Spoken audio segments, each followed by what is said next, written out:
name, as I said, was Paul Hellyer. I'm a former Minister of National Defence for Canada. I served in 3 governments during a total of 23 and a half years as a Member of Parliament.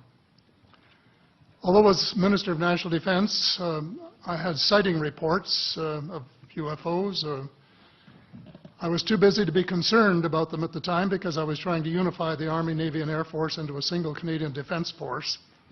And that itself was a kind of battle to the finish. So this was not high on my agenda. But about 10 years ago, I started getting interested due to a young man from Ottawa sending me material on the subject. I told him I was too busy to read it, but he had confidence that someday I would. He sent me a copy of Colonel Corso's book, The Day After Roswell.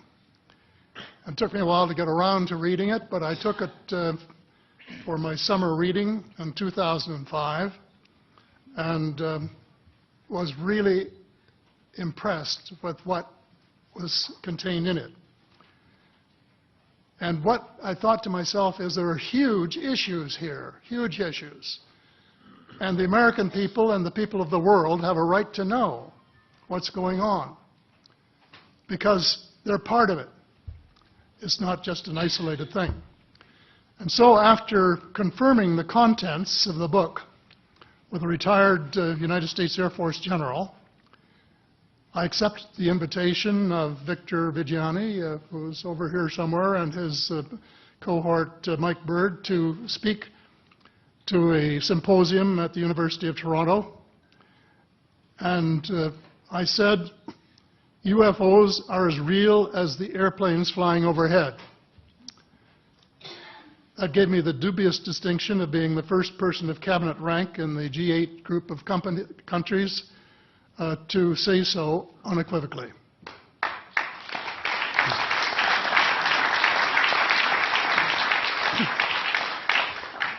Since then, I've learned a lot from many sources, including a number of the fantastic witnesses that we have heard these last 4 days. They were so outstanding, I was just really blown away with them, the amount of information that was available.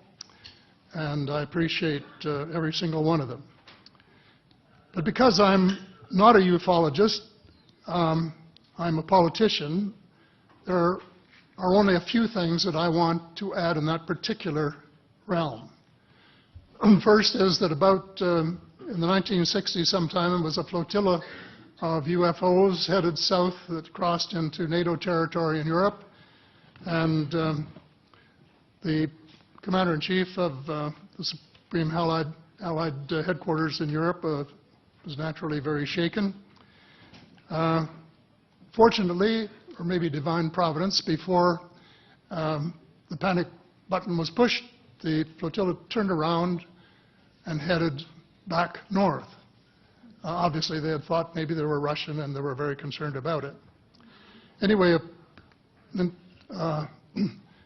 investigation was launched into this whole subject, and a document was prepared which concluded that at least 4 species had been visiting Earth for thousands of years. And this is my own view at this stage as well. So, except for that, there are just a couple of things that we've talked about that I'd like to refer to. And one was that we were referring to them as they until this morning when Linda Moulton Howe, I think she was the first one, actually named 3 different species. I have brought my latest book called Light at the End of the Tunnel, A Survival Plan for the Human Species, as an aide-memoir, and I name 5 different species here. I'm aware of more now. As a matter of fact, I saw a document just a few days ago that mentioned 20. And I think you, Mr. Chairman, were interested in some of the places they might come from.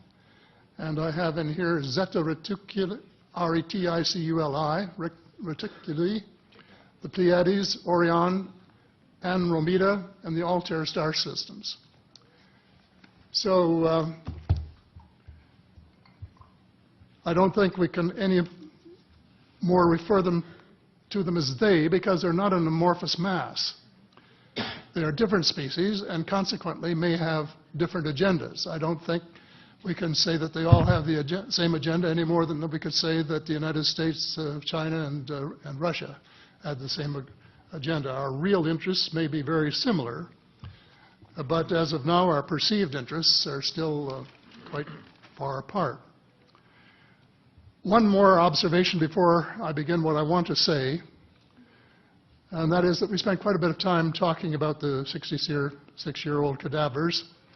And I was glad to have Linda this morning finally say that there are live ETs on Earth at this present time, and at least 2 of them probably working with the United States government. The other species that I learned about not too long ago was called the tall whites. And this is when Paula Harris broke the story just a few years ago. And through her good offices, I had the chance to talk for about 3 hours with former Airman Charles Hall and listen to this absolutely fascinating story of how he was working with, first of all, he was scared out of his skin, but after that, when he got to know them, how he was working with, and finally they became to trust each other and have a good working relationship with the tall whites at the gunnery range at Indian Springs in Nevada.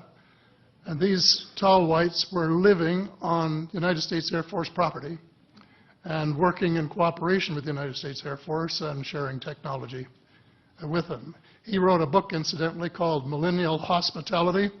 There are 4 different versions, but Paula says that Millennial Hospitality number 2 is the best. I think that's the one I read, and it's a very interesting read if you want to sort of get inside the problem of what it's like to bump into these people floating across the terrain in the desert. Well, enough on that for now. My interest is in full disclosure.